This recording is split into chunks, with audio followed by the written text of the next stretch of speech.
Hi, my name is Ayo Dunye, and I did my project on Nigeria responding to its first coronavirus case. It was written by The Times, February 29th, 2020. Just to summarize the article, it was about an unnamed Italian contractor who flew into Nigeria from Milan.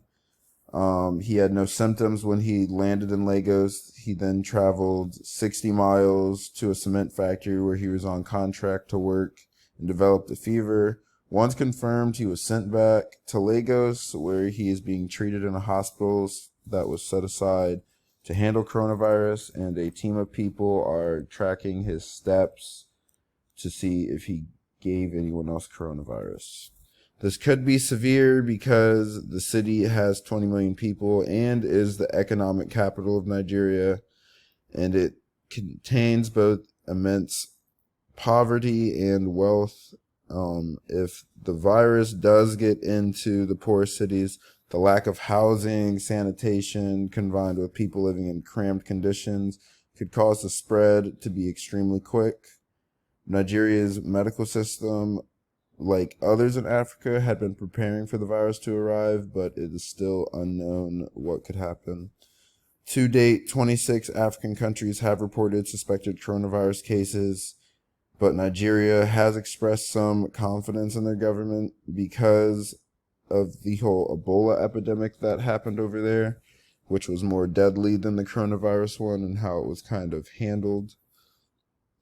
Talking about any political actors in the article, I'm not going to try to pronounce either of these names because I could not. But the first one is the Director General for the Nigerian Center for Disease Control, and the other one is the Director for Research for any sort of vaccine over in Nigeria. Connecting the article back to the text, the only really connection that I could find was the corporate social responsibility.